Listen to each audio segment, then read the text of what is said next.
Hola, hola, buenos días, buenas tardes, buenas noches a toda la comunidad de Latam FinTech Hub. Bienvenidos a este Latam Money Series, nuestro espacio periódico donde compartimos los principales movimientos en el ecosistema FinTech en América Latina.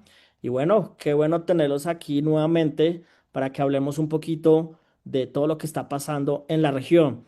A ver, porfa, pongan en el chat de dónde se conectan. Quiero saber en qué país están.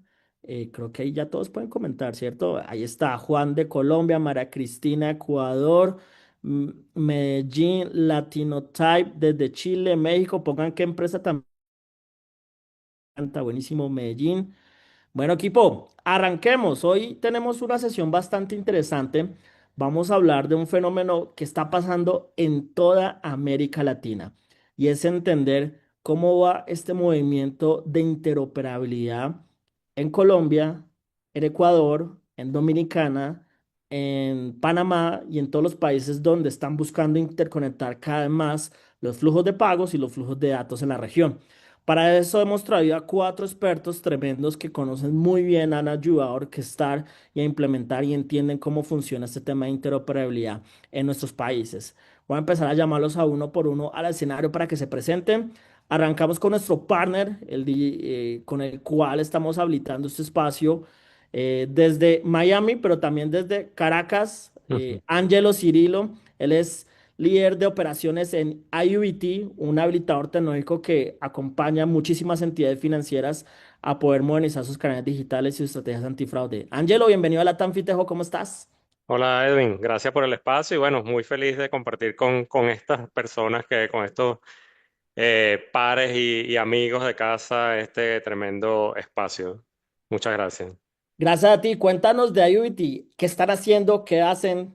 Cuéntanos Sí, más. sí, Edwin, mira, te comento un poquito. Yo estoy ahorita liderando una de las líneas de negocio de Ayubiti. Ayubiti rápidamente es una compañía que tiene ya 25 años operando en Latinoamérica con grandes bancos y hemos estado trabajando con estos bancos de la mano en soluciones de software as a service, todo lo que tiene que ver con canales digitales y experiencia al cliente final, con unas plataformas abiertas, apificadas. Vamos a hablar un poquito de eso más adelante y también con otra línea de negocio, Edwin, desde el punto de vista de todo lo que es la protección antifraude, todo el tema que tiene que ver con protección al crimen financiero. Entonces, muy rapidito, Ayubiti, una compañía con más de 25 años y ahorita estamos trabajando mucho, mucho en habilitar capacidades con todo esto que vamos a hablar hoy de interoperabilidad, Open Banking, Open Finance a las instituciones en la región.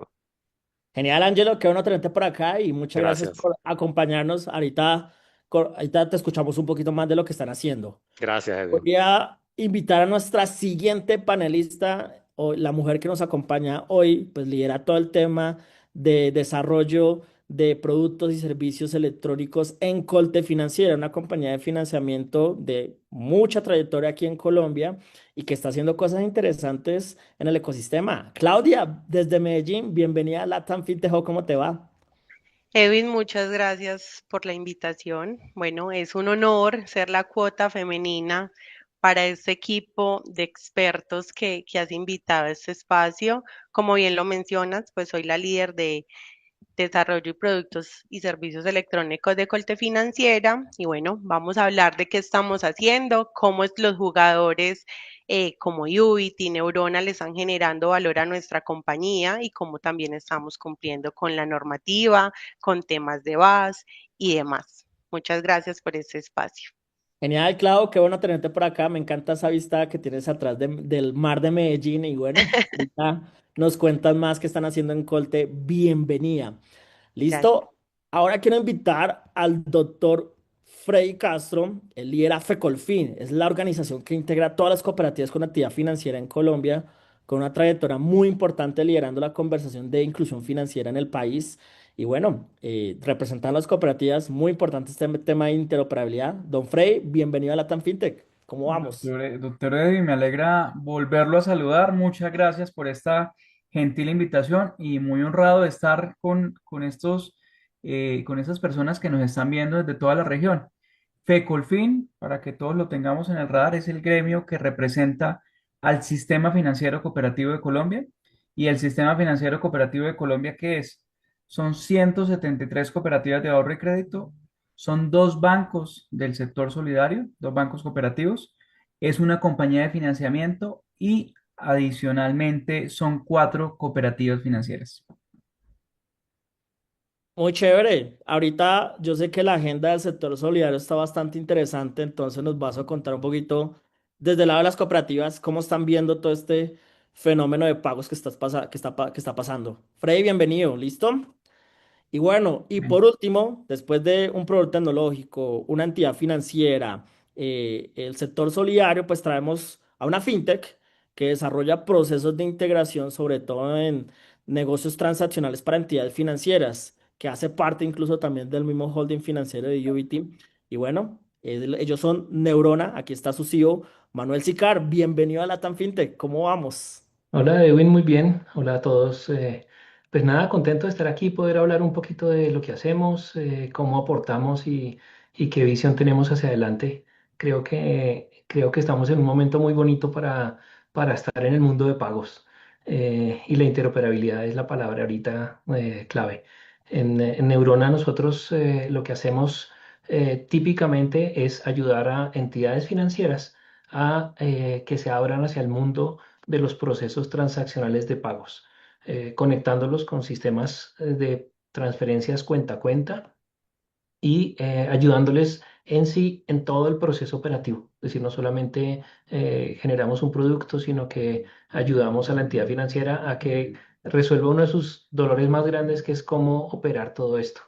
Ahí estamos nosotros. Un Bueno, gusto. Manuel, qué chévere tenerte por acá. Yo sé que están haciendo, hay unos proyectos bastante poderosos. Ahorita nos cuentas un poco más y bienvenido también. Este es nuestro super panel del día de hoy. Entonces, señores y señoras, arranquemos. Hablemos de interoperabilidad. Yo me acuerdo que cuando hablamos hace unos años de interoperabilidad, la verdad no sabíamos qué era eso. No entendíamos cómo se construye, cómo se regula, cómo se decreta. ¿Será que era esperar una regulación que dijera a partir de tal día se decreta la interoperabilidad en Colombia? Entonces no teníamos muy claro eso, pero hoy podemos hablar claramente de cómo funciona. La interoperabilidad es esa capacidad funcional, técnica y de negocio que permite que las personas y los comercios puedan pagar y ser pagados independiente de la entidad e independiente de la red por donde transe, ¿sí? Esta capacidad, pues de alguna manera, algunos bancos y algunas entidades me van a decir, nosotros ya teníamos interoperabilidad hace rato. Pero ojo, era una interoperabilidad incompleta, era interoperabilidad no tan, era algo parcial y era algo que si lo mirábamos por casos de uso, pues todavía no era plena 100%, ¿sí? Que si lo mirábamos por tecnologías de acceso, todavía no era plena 100%. Que si le damos por todos los medios de pago, tanto tipo pull o tipo push, ahí nos damos cuenta que faltaban cosas. Que si lo miramos por participantes, solo nos damos cuenta que faltaban fintechs, cooperativas y PSPs por agregar. Y también que nos falta esa interoperabilidad en algunos canales, en algunos circuitos cerrados para poder romper precisamente con esos jardines cerrados que operan en muchos países de América Latina todavía. Entonces, la pregunta para arrancar, mis queridos panelistas, y es, ¿cómo lograr esa famosa interoperabilidad plena, completa, 100% en todos los niveles, sobre todo para esos países que están siguiendo nuestro camino de poder llegar a esa plena interoperabilidad que queremos? Arranquemos contigo, Angelo, ¿cómo lo podemos lograr? ¿Cuál es tu visión? Bueno, Edwin, definitivamente, como tú dices, cuando hablas con las entidades y cuando hablas con personas sobre interoperabilidad, pueden tener conceptos distintos, ¿no? Y yo creo que es importante arrancar yo sé, me gusta siempre arrancar como por poner el contexto, donde para lograr esa interoperabilidad hay que trabajar no solo en el frente técnico, que es a todo el que al principio tú vas y buscas a trabajar, sino también en todo lo que es operativo, regulatorio y de experiencia de usuario, ¿no? Pues puedes tener muy buena tecnología, muy buenos temas regulatorios, pero si la experiencia del usuario es mala, está muerto, ¿no? Entonces yo, para resumir esto como en tres frentes principales, para mí el principal tema o no el principal, pues uno de los temas que hay que atacar es todo el tema tecnológico de infraestructuras, o sea, lograr infraestructuras abiertas y estandarizadas. Hoy por país se tiene, pero bueno, si logramos, hay que ver interoperabilidad en el país y también hacia la región. Entonces, bueno, el primer elemento es la infraestructura, lograr una infraestructura abierta, que ya hay muchas iniciativas que están trabajando en esto, abierta y estandarizada. El segundo elemento es todo el tema regulatorio, ¿sí? Gobernanza, gobierno, marcos comunes, o sea, que podamos establecer marcos comunes para que cuando estemos hablando de interoperabilidad, bueno, así traspase fronteras, puedas tener un marco común regulatorio, ¿sí? Por ejemplo, todo el tema de protección de datos que es tan de país y tan local, eso es otro de los temas que hay que ir trabajando muy bien para lograr la famosa interoperabilidad. Y el tercero, que yo nunca lo dejo por fuera, es el tema de seguridad. Cada vez más cuando estamos hablando de abrir fronteras, cada vez más cuando estamos hablando de expandir todos estos temas abiertos, el tema de seguridad y de identidad pasa a cubrir un factor muy importante. Entonces, yo diría que los tres elementos principales o a los cuales yo sugiero poner más atención, Edu, para lograr la interoperabilidad es la infraestructura abierta, todo el tema de gobernanza y no menor por ser último, el tema de seguridad. Muy bien, me gusta. Infraestructura, gobernanza y ciberseguridad. Claudia, ¿cómo logramos la interoperabilidad tú desde el rol de los incumbentes desde las entidades financieras tradicionales? Bueno, como bien lo mencionabas ahorita, Edwin, aunque ya dentro de a nivel Colombia ya teníamos una interoperatividad a la que el usuario venía acostumbrado, el tema de Breve y el SPI abre mucho más el abanico a ser no solo interoperables en el tema técnico, lo decía Angelo, y nosotros creemos que la interoperatividad solo es conectarnos con APIs, poner a funcionar sistemas, pero la interoperabilidad también es llamar al usuario a que no tenga fricciones, educar al usuario para que realmente, pues o sea, de nada sirve que tú habilites un ecosistema tecnológico que interactúa entre sí, pero que no sea masificable, que el usuario no haga, o sea, no tenga usabilidad. Entonces, para mí, la operatividad está en la educación, obviamente, en el tema de seguridad, como bien lo mencionaba Angelo, y en el tema de estandarizar. Yo creo que cuando uno estandariza, puede ser un sistema mucho más robusto para que muchos factores puedan interactuar y obviamente pues generar transformación en la economía en el tema financiero. Súper claro. Freddy, ¿cómo pasamos de la interoperabilidad parcial donde nos encontramos a una plena 100%? Tú que estás en el mundo de las cooperativas, creo que esto tiene mucho sentido, ¿no? No, tiene mucho sentido para todos, además. Em, Edwin, mire, fíjese que en Colombia, voy a hablar del caso de Colombia, que hay personas que de la región, pero en Colombia el primer esfuerzo que hicimos de interoperabilidad fue un ejercicio que se hizo en Semana Santa del 94. Entonces se buscó que existiera interoperabilidad entre dos entidades financieras a través de una red de Servibank. Y nosotros en ese momento pensábamos, yo sé que usted me va a decir, nosotros pensábamos en ese momento, usted tiene 60 años o cuántos años tiene, no es que mi mamá trabajaba en una entidad financiera. Nosotros en ese momento pensábamos que ya habíamos logrado el gran salto de lo que requería el país y ya estábamos del otro lado después de que 20 años atrás se empezaron a masificar los cajeros automáticos que al principio la gente no utilizaba. Y la empiezo por ahí diciéndole, eh, así como pasó en ese momento y como pasó con los cajeros automáticos y como pasó después en el 97 cuando se creó ACH Colombia, en donde nosotros creíamos ya tenemos una interoperabilidad, eh, pues en realidad lo que teníamos en ese momento era una serie de edificios que estaban dispersos, pero que no estaban conectados. Y además edificios dispersos que no estaban funcionando plenamente bien.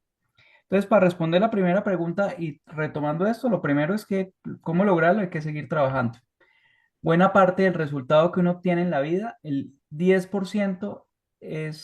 el 10% es inspiración y el 90% es transpiración. Es seguir trabajando y seguir sudándolo porque nosotros en Colombia ya podríamos creer que cuando esté breve funcionando plenamente en septiembre, ya podemos tener la interoperabilidad plena, pero la interoperabilidad plena se construye no solamente con los casos de usos que va a lanzar Breve inicialmente, sino con otros casos de usos que deben venir más adelante que van a permitirnos tener un edificio y tener el edificio, tener todos los edificios, no un edificio, perdón, tener todos los edificios completos con ascensores, con luces y además conectados. Pero lo segundo, y retomando lo que acaba de decir Claudia, no es solamente una cuestión de tener a todos los edificios muy bonitos y bien conectados, que antes no tenía, con ACH o con los cajeros de la red Servibanca o con otras cosas que antes no teníamos esos edificios conectados, nos falta trabajar mucho por construir confianza. Claudia hablaba de educación y de información. Yo creo que aquí hay que repetir mucho y volverse un evangelizador de la importancia de la construcción de estos ecosistemas digitales. Estos ecosistemas digitales nos van a facilitar la vida a todos y no solamente van a estar diseñados más adelante como transferencias de persona a persona, sino también de persona a comercios y otras alternativas que seguramente hablaremos más adelante.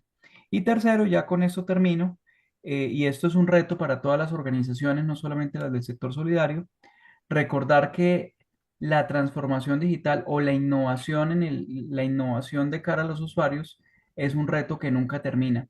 Seguramente esta discusión que estamos teniendo hoy, cuando volvamos a tener el Edwin, el Angelo, bueno, nosotros en 30 años, estaremos hablando igual que como hoy estamos mirando la innovación de los cajeros Servibanca de la década de los 90. Muchas gracias, Edwin, con eso termino. Muy bien. Tenemos 230 personas conectadas a esta hora. Manuel, ¿cómo ves este modelo interoperable en el que estamos entrando? ¿Qué hace falta? Pues no me dejaron mucho que decir, ¿no? No, realmente hay mucho de dónde cortar también. Estoy de acuerdo con mis compañeros de panel y yo creo que adicional hay que tomar en cuenta que la interoperabilidad es algo, y de pronto tomando desde donde terminó Freddy, es algo que no es de momento, no es algo que va a pasar en un momento, sino que es paso a paso. Vamos a la interoperabilidad como la estamos viviendo ahorita en Colombia y como seguramente vendrá en los otros países en los que se va a ir generando, es una solución a unas necesidades que tienen los países. No podemos pensar que el diseño normativo que sale hoy es el perfecto, ¿sí? De pronto es el perfecto para hoy, yo me parece que estamos dando un paso buenísimo, súper bonito, pero es ese primer paso que nos llevará después a tener más casos de uso, a integrarnos con todo lo que viene, con los retos internacionales, con los retos locales. Ahí creo yo que es el punto clave y es ver la interoperabilidad para que funcione, hay que verla como un paso a paso. ¿Sí? No como un elemento que ocurre en un único momento, porque si no nos quedamos otra vez cortos, ¿sí? Las necesidades de hoy o los usuarios de hoy o la manera como hoy cada uno de los participantes de una entidad financiera utilizan los pagos es diferente a lo que pasará más adelante. Y aquí también creo que hay otro punto muy importante y es la participación activa de todos los que en algún momento sintieron que estaban excluidos. ¿sí? En el sector solidario pasaba que ciertas cooperativas decían, no, a mí me toca únicamente funcionar de cierta manera porque la legislación no me permite a mí o los entes de control no me permiten a mí ir directo, ¿sí? Ahora no, ahora está abierto, ¿sí? Las fintech que tenían que estar también montadas encima de los procesos clásicos de los bancos ya pueden empezar a agilizar cosas. Em, y asimismo van a seguir saliendo diferentes tipos de participantes que van a tener que entrar. Eso me parece bonito y es el futuro a mí me encanta, me parece que vienen cosas muy buenas. ¿No te escuchamos, Edwin?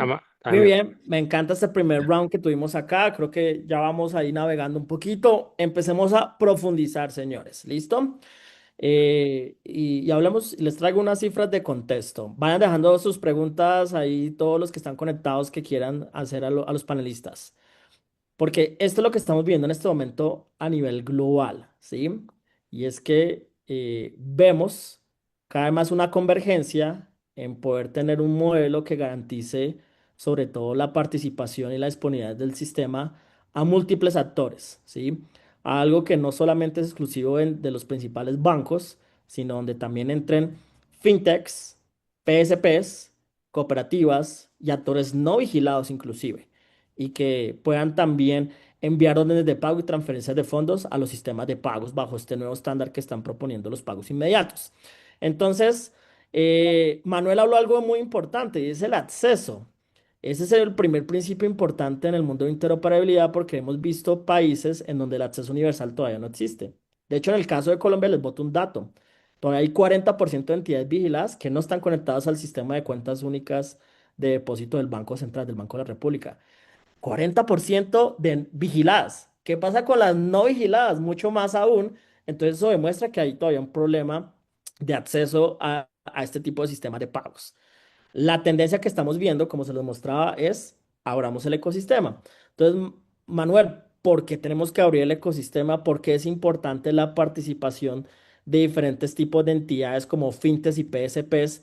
¿Eso cómo deberían entrar de modo directo, indirecto? ¿Tú cómo lo estás viendo? Y sé que eres orquestador de ese tipo de integraciones. Cuéntanos. Sí, sí, parto con un poquito de contexto de mi respuesta y es que en Neurona nosotros tenemos rieles y los rieles que nosotros diseñamos y colocamos a las entidades financieras les permiten ser partícipes de diferentes redes de pagos, no de una, no de breve, sino de múltiples redes de pagos.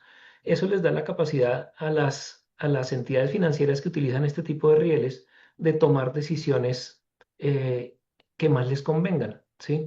Y aquí es donde viene un poquito el mismo punto que tú hablabas y es muchas entidades no han podido evaluar y hasta ahora cuando entra la interoperabilidad y entra la normativa y entra la posibilidad de abrirse, pueden empezar a decir, oiga, pero no siempre había un solo camino. No solamente tenía yo que conectarme con el banco más grande porque me ofrece una gran oferta, ¿sí?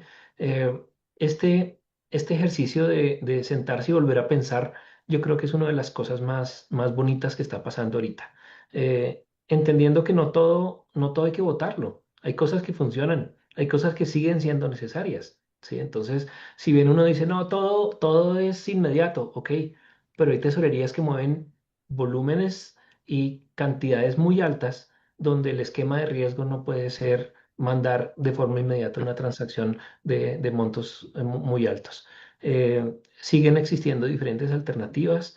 Yo estoy totalmente convencido que el camino para, para encontrar qué me sirve y qué no me sirve es sentarse, entender todas las posibilidades y a partir de esas posibilidades decir dónde estoy yo, ¿sí? ¿Dónde estoy yo y dónde están mis clientes y qué servicio le voy a ofrecer a mis clientes?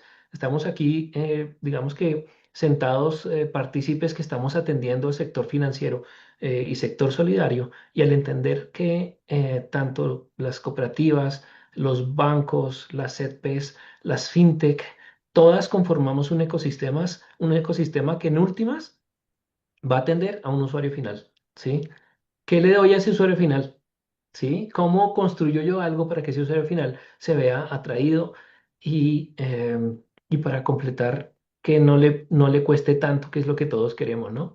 Es un reto encontrar de qué manera diseñamos e implementamos sistemas de pagos que no sean tan costosos en su operación, pero pero que sí agreguen mucho valor. Ese yo creo que es un punto ahí de equilibrio y pues digamos que en Neurona nosotros hemos buscado de muchas maneras facilitar los procesos para que las entidades puedan encontrarse con unos modelos financieros que les den modelo de negocio. Creo que un poquito lo que viene pasando y lo que esperamos que pase hacia adelante es ese cambio entre cuánto me costaba a mí conectarme a una red de pagos y cuánto me costará en el futuro. Y así eso va a ir decantando, no va a llegar a cero, porque no tiene sentido un negocio que cuesta cero significa que es un negocio donde hay alguien que no gana, ¿sí?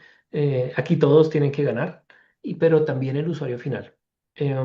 Quiero cerrar un poquito aquí eh, poniendo un punto que me parece clave y es todos los no vigilados, y es un esquema que ojalá en los otros países también se pueda establecer, y es que los sistemas de pago vayan pensados en cómo hacer que un no vigilado pueda entrar, pueda hacer su trabajo, pueda agregar valor al sistema financiero apoyándose en la vigilancia de un vigilado. Me parece un modelo de pares donde ambos ganan, ¿sí?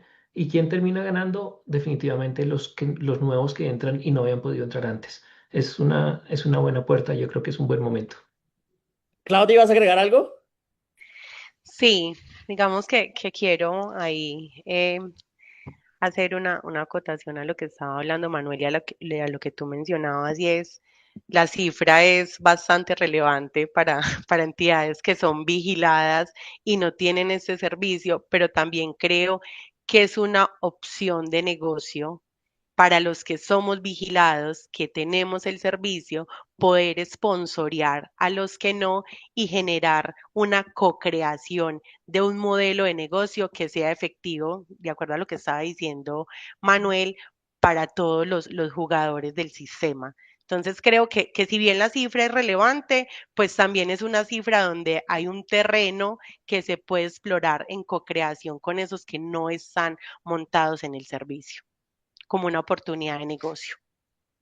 Muy bien, pero yo tengo una pregunta y voy a empezar a retarlos y a calentar este panel. Eh, a inicios de este mes pasó algo muy importante y gravísimo en Pizza en Brasil. Una estafa de 150 millones de dólares que los hackers lograron sacar del sistema a través de un integrador y un proveedor tecnológico y un participante no vigilado. Entonces ahí, Manuel, ¿qué opinas de esa participación de no vigilados alrededor del tema de los riesgos de Sí, ciberseguridad y gestión del fraude? sí, me parece muy interesante y en este punto en que estamos, cuando hasta ahora en Colombia estamos empezando y otros países también están empezando a entender que esto no es solamente conectémonos y seamos felices, ¿sí? Sino que hay una serie de requisitos que han mantenido sano el sistema de transferencias actual. Al meter no vigilados es necesario construir, y creo que Angelo lo decía, un modelo de gobierno bastante poderoso, ¿sí? Un buen modelo de gobierno va a permitir tener reglas.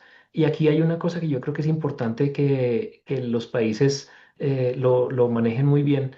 Y es, esto no es para todos. Es decir, no todo el mundo puede entrar y decir, ¿sabes qué? Voy a empezar a ofrecer transferencias, ¿sí? Hacer cash in, hacer cash out. No, esto es un tema profesional desde el punto de vista de que si tú tienes la infraestructura, tienes todos los temas de ciberseguridad, tienes así tengas los clientes y no tienes la capacidad de cumplir esos mínimos, hay riesgo de contaminación del sistema. El riesgo de contaminación es un tema complicado, ¿sí? Pero es un tema que yo creo que con lecciones aprendidas toca trabajarlo y fortalecerlo tener, como decía Claudia, perdón, ya aquí termino, tener, como decía Claudia, a un aliado vigilado va a permitir sin duda alguna que la entrada de los no vigilados tengan unos controles que vayan a evitar que cualquiera vaya a avanzar. Entonces, sí, mucho cuidado con quienes entran y prometen, porque porque igual es un negocio complejo, es un negocio de mucha atención. Frey, Ya no, un complemento, porque me pareció chévere esta pregunta. Complemento pequeño, mire, cualquier tipo de innovación tecnológica, y en este caso cualquier innovación en el sistema financiero, ha tenido siempre retos en temas de administración de riesgos. Hoy en día la gente no lo recuerda, eh, y si no me creen, les recomiendo que se vean una película que se llama Atrápame si puedes. Hoy en día la gente no lo recuerda, pero los cheques que en algún momento hace varias décadas fueron tremenda innovación y que hoy en día pues uno nunca jamás en la vida ve un cheque, eh, pero los cheques también generaron retos de seguridad para las entidades financieras que tuvieron que ser respondidos, pues, con políticas de riesgo adecuados. Breve y toda la interoperabilidad que se viene va a traer una serie de riesgos que aún no alcanzamos a visualizar, pero eso no va a ser un óbice para que nosotros digamos, no, ¿sabe qué? No le apostemos a la interoperabilidad. Tenemos que apostarle, pero también tenemos que reconocer que son edificios que están construyéndose todo el tiempo. Frey se me adelantó a las pruebas en la prueba de fuego. Yo siempre pregunto Ujú. una película a todos los panelistas. Ya Frey ya respondió su respuesta. Muy bien. Frey, aprovecho que estamos contigo. Pasemos al siguiente tema y es, listo, empecemos a decantar esos participantes que necesitamos involucrar para que esto sea totalmente interoperable. Las cooperativas. Y quiero mostrarles la foto de Brasil. ¿Cómo está esto? Porque pues, la idea es que veamos experiencias regionales. ¿Sí? El sistema PITS en este momento tiene más de 851 participantes activos, de los cuales el 19% están conectados directamente y el 81% de manera indirecta, es decir, donde la compensación y liquidación se hace a través de una entidad vigilada. Lo bonito de este proceso de acceso universal, de cómo lo ha hecho Brasil, es que vean que el 77%, ¿quiénes son? Cooperativas y bancos cooperativos, los que hacen parte del sistema, los que contribuyen a ese acceso. Entonces, ese es algo que también tenemos, que ya estamos promoviendo en Colombia, que tenemos que promover en Ecuador, que también se mueve bastante el tema de cooperativas. Entonces, la pregunta, Frey, ahorita viene un reto muy importante, acaba de salir una nueva regulación que le da mayores capacidades transaccionales al sector solidario para que sean adquirentes, para que empiecen a ofrecer servicios de pagos digitales a los asociados de las cooperativas, a que tengan políticas de transformación digital, etcétera. ¿Cómo ves esa transición de que las cooperativas sean actores importantes en estos nuevos sistemas de pagos inmediatos e interoperables? Bueno, lo veo muy factible, estamos trabajando en ese camino. De hecho, para los que son gomosos de estos temas, hay alguien estaba preguntando qué eran vigilados y no vigilados, ahorita les respondo por el chat. Para los que son gomosos de estos temas, miren, en Colombia, en el año 2022 se despidió o se publicó una hoja de ruta regulatoria para el sector solidario. Y esa hoja de ruta regulatoria tenía una serie de tareas en las que debía trabajar el sector, la regulación y la supervisión, para tener un sector más inclusivo, más competitivo y más eficiente. Como parte de esa hoja de ruta, se definieron, por ejemplo, temas de la clasificación por tamaño de las cooperativas, clasificación que se hizo material el año pasado con el decreto 1544, que dijo, hay cooperativas que son plenas, hay cooperativas que son intermedias y hay cooperativas que son básicas. De hecho, alguien de Comultrasan que estaba conectado nos saludó. Entonces le digo, Comultrasan es una de esas 8 cooperativas que son plenas por tamaño. Colombia tiene 8 plenas, 42 intermedias y el resto son categorías, son cooperativas básicas que están en ese proceso. Entonces, cuando Edwin me pregunta cómo veo el proceso, le digo el proceso o cómo va, le digo el proceso va de una manera heterogénea. Todo el sector solidario está transpirando, como les dije ahora, el éxito es un pedazo de inspiración y otro pedazo de transpiración. Todos estamos transpirando porque el decreto que usted mencionó previamente nos está exigiendo a todos algo que algunas cooperativas ya adelantaron hace un buen tiempo, que es tener un plan de transformación digital. Algunas ya lo tienen, otras están en proceso de construcción del mismo. Otras cooperativas están ya hace varios años, desde 2004 existe un sistema de pagos de bajo valor para el sector solidario que se llama Visionamos. Hay otras cooperativas que están con otros sistemas de pago de bajo valor a propósito de breve. No puedo tener una única respuesta. Por esa misma heterogeneidad de un sector que llega a todas las poblaciones del país, y sobre todo que llega a los sitios más dispersos de la geografía de Colombia. Pero lo que sí le puedo decir es que ya hay 160 cooperativas o 160 entidades del sector solidario que están en Visionamos. Esa gráfica que usted mostró al inicio de la conversación revelaba que un número importante de las entidades del sistema financiero que están en PITS en Brasil son del sector solidario. Pues ya le digo, solamente en Visionamos hay 160 entidades del sector solidario, que eso es más que el número de bancos del país. Seguramente por el valor por el monto de la transacción, de las transacciones no, pues no tenemos ese porcentaje de participación tan grande, pero pues estamos cada vez más metiéndonos a este tipo de ecosistemas. Y les recomiendo también a las personas que están interesadas en estudiar estos temas. El año pasado, antepasado, la Unidad de Regulación Financiera publicó un estudio de transaccionalidad de las cooperativas de ahorro y crédito del país. Ese estudio de transaccionalidad reveló primero la foto de cómo estábamos. Esa foto revela algunos retos, retos, por ejemplo, de información, retos de productos, retos de planes de transformación digital. Y todos esos retos no solamente han sido abordados desde la regulación del país, con el decreto que usted acaba de mencionar, Edwin, sino también desde la supervisión. La superintendencia ha publicado guías, por ejemplo, de gobierno corporativo, y también desde el trabajo que están haciendo las entidades del sector solidario, cada una transpirando para poder no solamente conectarse a breve, sino ofrecer mejores servicios de cara a nuestros asociados. Y agradezco que aquí que en el chat escriban qué personas del sector solidario están para saludarlos. Me encanta, buenísimo, Frey. Vamos contigo, Clau. Hablemos de otro elemento fundamental para la interoperabilidad y son los casos de uso. Aquí les traigo otro slide, ¿sí? Los casos de uso son muy importantes. ¿Por qué? Porque hemos visto experiencias donde México, por ejemplo, arranca con un P2M solito y no fue exitoso. Luego arrancaron con el P2P solito y no fue exitoso. Luego nos dimos cuenta que eso tiene que ser un efecto de red donde se tienen que salir juntos, porque es donde explota el ecosistema, pero ahí nos hemos dado cuenta que eso tiene que escalar a otros casos de uso.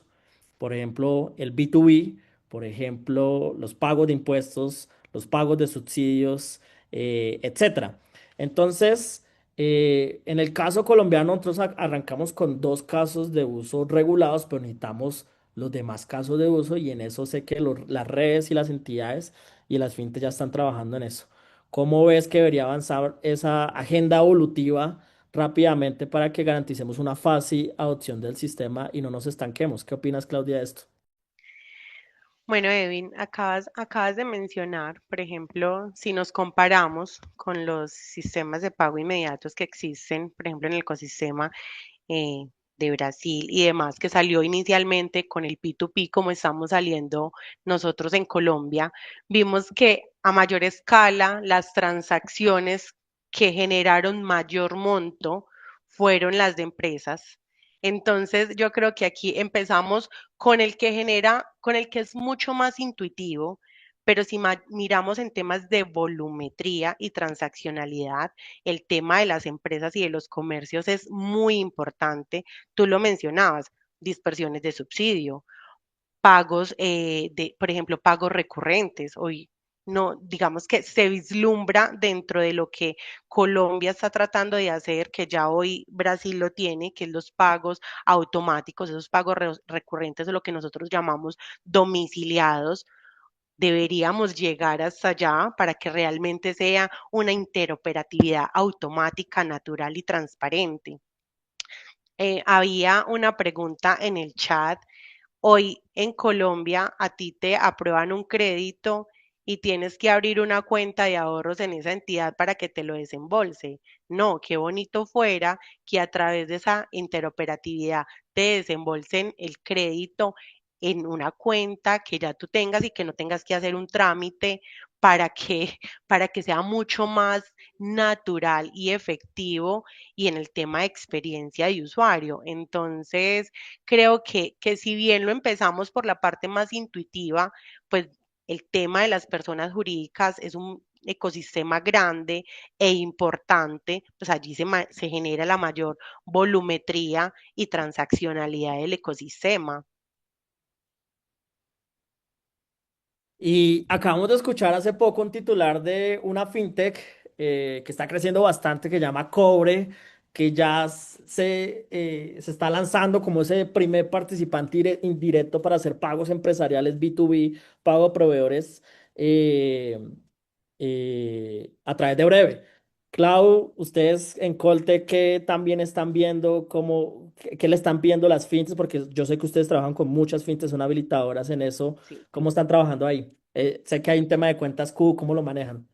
Sí, digamos que dentro de ese servicio que decía ahorita cuando Manuel estaba hablando, y es aprovechar los rieles y que ya hoy cumplimos con una normativa y que podemos traer a nuestro campo de juego a esos no regulados y poder ofrecerle servicio como cuenta, como la cuenta CUT Sponsor, no solo Cobre, también por ahí Mono, que también es un jugador importante en Colombia, se está sumando. Hoy nosotros estamos también habilitando ese servicio para otros jugadores como Payments Way y demás. Entonces, claro, la competencia va a estar chévere porque hay muchas fintech que quieren hacer parte con los vigilados como nosotros de hacer parte de este sistema transaccional.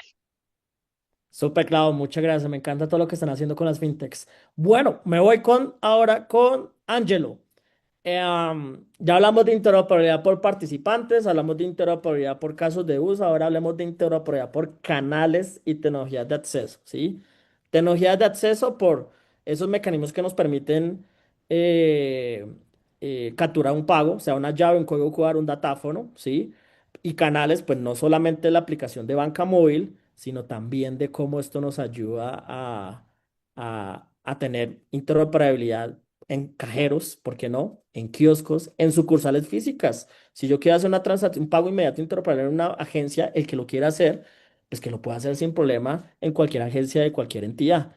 Aquí está la radiografía de cómo está esto. Véalo, aquí se los tengo un poquito de cómo están los sistemas de pagos inmediatos. Obviamente 100% arrancan en banca virtual, 96% banca móvil, 69% POS y códigos QR, 53% con ATMs. Entonces, ahí tú cómo ves como un proveedor que ayuda precisamente a listar los canales de las entidades financieras en que evolucionen rápidamente a montar este tipo de tecnologías y que faciliten la interoperabilidad. ¿Qué estás viendo en el mercado? Mira, Edwin, te puedo comentar un poquito lo que estoy viendo ahora y a dónde creo que deberíamos ir, ¿no? Porque creo que estamos, y bien lo decían los compañeros del panel, estamos en un momento bien importante. Los casos de uso de breve nos han puesto a pensar mucho en, bueno, qué tanto más nosotros podemos llegar en todo este tema de pagos. Y el primer habilitador allí que yo estoy viendo en este momento, Edwin, y hablándote del hoy, es bueno, ¿cómo hacemos que, y lo decía Claudia, esa cocreación sea real? Y cuando digo que sea real es porque muchos actores de estos ecosistemas pueden ver a la fintech como competencia, a diferencia de como lo decía Claudia. Claudia y Colte yo he notado que lo ven como co-creadores. Hay otras instituciones que ven a la fintech y a estos otros jugadores como competencia. Entonces, ese para mí es uno de los principales elementos que no es tecnológico, ¿sí? Estoy viendo que si eso no cambia, la evolución del tema de pago va a ser un poquito más compleja. Y aplaudo a las instituciones como las que decía Claudia que están en todo este tema. A las otras las invito a analizar que esto es una evolución de los países. Así ha pasado en todos los países, en muchos de los países de Latinoamérica, ¿no? Entonces, estoy viendo eso ahorita. También estoy viendo, Edwin, que para el tema de evolución hay muchas restricciones desde el punto de vista tecnológico en las compañías. Sí, hay empresas o instituciones financieras que tienen arquitecturas legadas que no han actualizado en el tiempo. Entonces, claro, la integración con estas infraestructuras abiertas de APIs abiertos, Open Banking y todo este tipo de cosas es mucho más compleja. ¿Sí?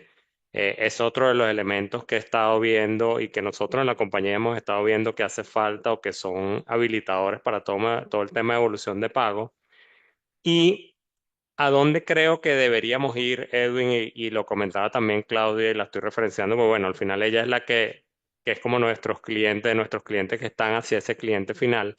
Yo creo que esto de los pagos va a ser exitoso en la medida en que cada vez más el cliente no sepa ni siquiera quién está detrás de lo que el pago está ocurriendo, ¿sí? Y eso, yo vengo el rato hablando de eso que es la banca invisible y todo este tema de poca fricción. Entonces, en la medida de que tengamos ecosistemas de pago donde el cliente desde su página, no sé, va a pedir un préstamo para una casa y en ese préstamo de la casa ya hace todo el pago sin necesidad de ir al banco, de cambiarse a una institución financiera, de cambiar a la aplicación. Bueno, en esa medida esto va a ir evolucionando mucho. Y para eso nosotros, Edwin, comentarte un poquito desde Ayubity que hemos estado trabajando en unas plataformas abiertas donde pueden consumir esos APIs y esos APIs los pueden conectar tanto bien sea a una aplicación bancaria o también la puedes conectar, por ejemplo, a una aplicación cualquiera donde puedas manejar conceptos como esto que te estoy diciendo. Pues y evitas cada vez más buscando que el cliente no tenga fricción al momento de hacer un pago. Yo creo que es importante, Edwin, y con esto cierro, pensar que los protagonistas de la relación con el cliente no es el banco, no es la fintech, no, el cliente lo que busca es algo y nosotros lo que somos es un medio para ello. Entonces, en esa medida en que nosotros habilitemos los pagos de manera transparente, bueno, esto va a seguir evolucionando. A mí me impresionó que hace unos años, cuando empezamos a tener esta discusión, todo el mundo decía, Edwin, los bancos no van a tener listos los canales para esta fecha. Y es impresionante que gran parte o la mayoría lograron montar la zona breve para poder gestionar las llaves, etcétera. Y nos falta obviamente la parte gruesa que viene en septiembre.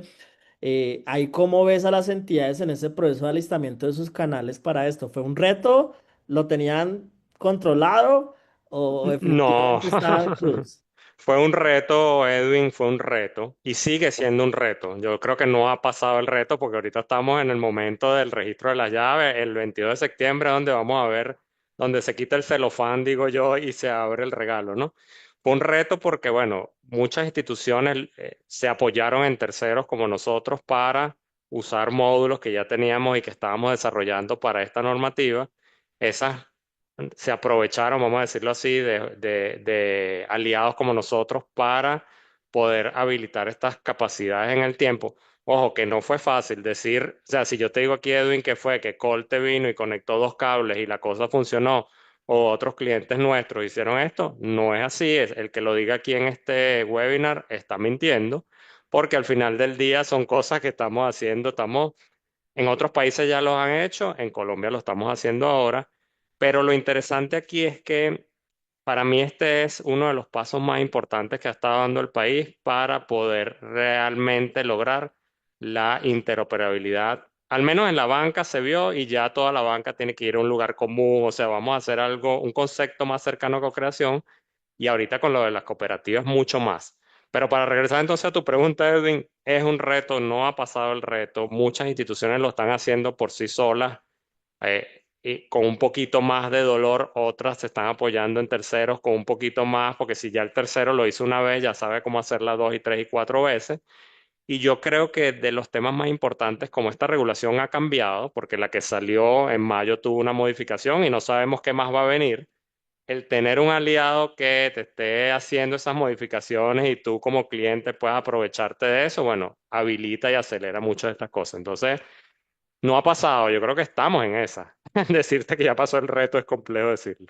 Muy bien, me encanta. Oigan, vamos a hacer algo distinto. Vamos a permitir preguntas del público, porque hemos hablado mucho de la parte de negocio, pero que hay una parte técnica que no hemos hablado. Carlos Quiroga tiene una pregunta muy buena sobre temas de los estándares. Carlos, uno de nuestros fellows, adelante. Gracias, Edwin, y gracias a todos. Bueno, hablando de temas de estandarización, creo que muchas veces eso queda en en abstracto, ¿no? O sea, la estandarización es algo, pero no es concreto. Entonces, un poco, sí me gustaría que cada uno contara, oye, mira, nosotros los estándares que estamos adoptando son estos, ¿sí? Que seamos concretos en cuáles son. Y una cosa muy importante es, oye, si los estándares no se manejan de forma unificada, dejan de ser estándares, se convierten en las aproximaciones que cada uno desde su frente genera y pues al final, si no los unificamos, después vamos a tener que estandarizar cómo se hablan los estándares. Entonces, dejarían de ser estándares. Y sobre todo también me interesaría que conversaran cuáles otras industrias, o sea, empezar a pensar eso que tú decías, Ángelo, perdón, de la banca invisible ¿por qué? Porque es que los clientes no salen a la calle a comprar tarjetas de crédito, no salimos a la calle al supermercado a ver si ahí me dan una cuenta de ahorros. Nosotros necesitamos es que la banca, a través de plataformas de intercambio de servicio, habiliten la posibilidad de adquirir productos y servicios. Y ahí me parece importante subir en los estándares a otras industrias. Carlos, muchas Gracias, gracias. Edwin. Esto es como la llamada en televisión. ¿Quién quiere responder? Si quieres, Edwin, te Y comento un que- poquito nosotros muy rápido, a nivel Dale. general. Por país hay estándares, ¿no? Chile tiene sus estándares, cómo se conectan los API, qué tipo de mensajería, y ahí, como decía Carlos, es puntual, ¿no? Qué tipo de mensajería, qué tipo de autenticación. Nosotros hemos estado adoptando algunos estándares similares, o sea, algo de Colombia, algo de Chile, o sea, con qué tipo de mensajería nos conectamos, ¿sí? Cómo es la autenticación, por temas ya un poquito más de know-how, no los comento acá, pero nosotros estamos definiendo un estándar organizacional que permite que estas instituciones, como por ejemplo Claudia, que está aquí, Marcela, con Coltec, hicimos un caso de éxito con ellos, lograr esa interconexión entre sistemas legados y los módulos, yo déjame llamarlo módulo, el módulo breve que nosotros construimos, ¿no? Entonces, básicamente, Carlos, un estándar de mensajería, un estándar de autenticación, y bueno, ¿y cómo conectas esos legados? Y hacia la otra pregunta, muy rápido, para dar la palabra, creo que Manuel, nuestro aliado que quería comentar. El tema de otras industrias, sí, yo creo que como decía, es vital que empecemos a ver industrias de e-commerce, industrias de inmobiliaria, universidades, cualquiera de estas otras industrias donde el cliente va a un fin específico que es su crédito, es su casa, es su carro, es lo que necesita. Nadie sale al mercado a comprar un crédito, salen al mercado a comprar un carro. Entonces, estos mismos API o esta misma tecnología, en la medida en que logremos que estos otros actores del retail, del consumo masivo, cualquiera de ellos, vaya y los consuma y el cliente ni sepa que por detrás está Coltea, Ubity, Neurona. O sea, en esa medida es donde esto va a ser, ahí es donde yo, ese es mi sueño, pues donde yo me veo que ahí las cosas, realmente vamos a hablar de unas finanzas abiertas y de un tema bastante más masificado. Adelante, Manuel, creo que era Manuel el que iba a hablar, disculpa. Sí, sí, sí, la pregunta está bien buena porque quiero contarles una infidencia aquí. En el momento en que Banco de la República sacó los estándares de Breve, sacó los estándares basados en ISO 20022 para que se conectaran cada uno de los nodos.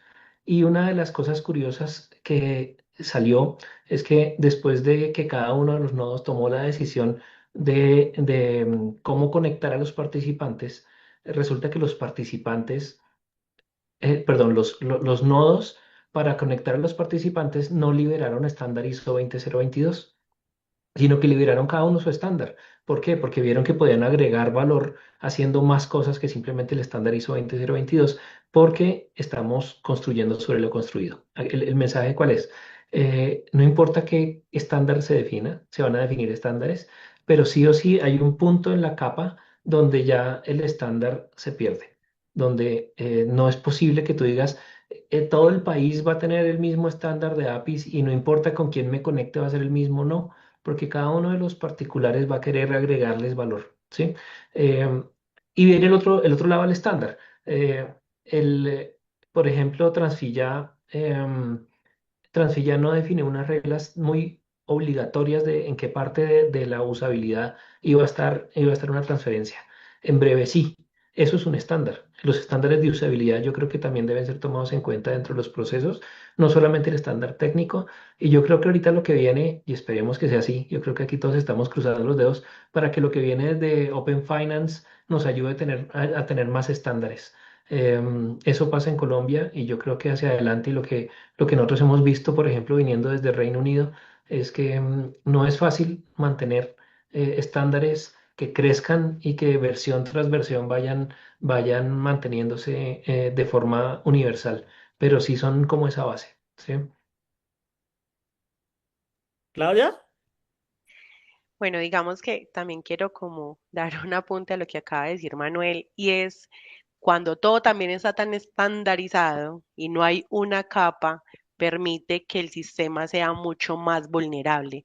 Por eso es que cuando generan valores esos actores del ecosistema y generan un estándar diferente para su micro ecosistema, pues ahí es donde de pronto uno forman esos escudos de contención contra los defraudadores. Entonces creo que no es tan estándar. Hay un estándar, pero cada quien, de acuerdo a su valor, también pone las reglas del juego. Bueno, equipo, entonces, 5 minutos, vamos para la prueba de fuego. Entonces,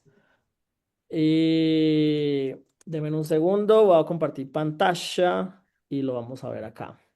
Como saben, la prueba de fuego, ¿qué es? Preguntas rápidas para respuestas rápidas. Como ya nos tenemos que ir, entonces pues ya no valen más los argumentos, ya no más cháchara, no más carreta, ya máximo 4 palabras para responder estas preguntas. Si no quieren responder, pueden decir paso. Rey, lo bueno de esto es que la gente ya sabe las preguntas, los speakers no.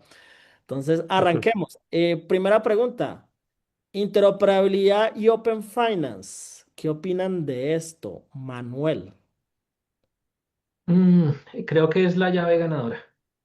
La llave ganadora. Claudia, Inclusión. Frey, De acuerdo, inclusión financiera. Angelo, Un medio, no un fin. un medio, un fin.